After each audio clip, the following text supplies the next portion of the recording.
captures the fascination of Catholics all over the world, especially the poorer ones. One of the reasons for this is because Mary herself was a poor woman. She came from very little and came from an insignificant town.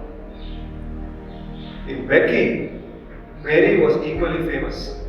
And in 1815, when John Bosco was born, Margaret, his mother, dedicated him to Mother Mary.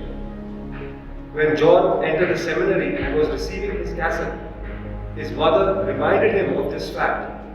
She told him that at the time of his birth, she had dedicated him to the Blessed Virgin.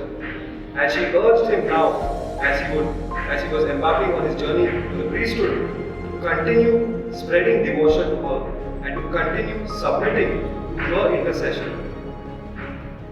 John Bosco, while in the seminary, would pray the little office of Our Lady, which is part of this liturgy of the hours, but an optional part. Nevertheless, he would make time every day to pray this office, but not alone. He managed to influence his friends and companions to pray along with him. He would also pray the rosary regularly, and he made it a part of his system, part of his spirituality, and a regular practice in all his institutes. In a dream at the age of 9, a figure like Mary appeared to Don Bosco and showed him his field of work. She also showed him the method that he would have to use in order to carry out this mission. Don Bosco was a devotee of Our Lady from a very young age, and much of his devotion to Our Lady was inherited from his own mother. Don Bosco would often invoke Our Lady and bless people in her name. There are many instances of people who have testified to receiving healings after receiving the blessing of Our Lady from Don Bosco. One very powerful instance was when a blind girl was brought to Don Bosco one day after Mass. And while he was removing his vestments in the sacristy, the mother came and explained the case to Don Bosco. Don Bosco conversed with the girl for a little while and with the mother and got to know a little more about her. And then casually, mid-conversation, he dropped a small medal of Our Lady and let it roll on the sacristy floor.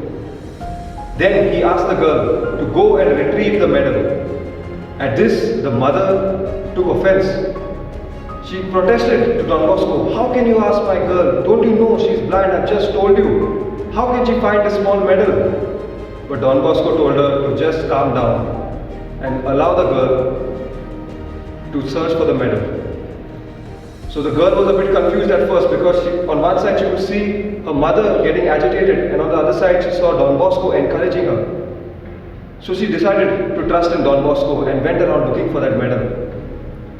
Despite her blindness, she was able to recover this medal, and when she came and gave it to Don Bosco, much to her mother's surprise, she declared that she was able to see.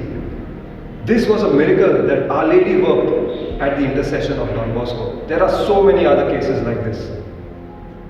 When Don Bosco was building a basilica in honor of Mary, Help of Christians, which was commissioned by the Pope himself, he had no money. Poor Don Bosco, commissioned by the Pope to build a huge basilica in honor of Our Lady in Rome. But Don Bosco took it up because he believed that the wishes of the Pope were his command. And he went about and collected funds such that at the end, when the basilica was about to be blessed and consecrated, he was able to say with confidence that every brick in this basilica was a miracle of Mary, Help of Christians. Don Bosco had tremendous faith in Mother Mary. He was a true son of Mother Mary. He may not have written great works like St. Alphonsus the Liguri, who wrote the Glories of Mary, a thick volume, or St. Louis de Montfort, who wrote the famous True Devotion to Mary. But Don Bosco carried Mary in his heart and spread devotion to Mary at every instance. He has left us two monumental legacies in honor of the Blessed Virgin. One is this, the Congregation of the Daughters of Mary, Help of Christians, which he co-founded, or what we call today the Salesian Sisters, and the congregation that I come from, the Salesians of Don Bosco, we have Mother Mary as our patron. These congregations are devoted to Mother Mary, and Mother Mary is placed as a patroness over us. This was Don Bosco's wish, and this is what Don Bosco wished to carry out in his own life and in his legacy through us, his successors.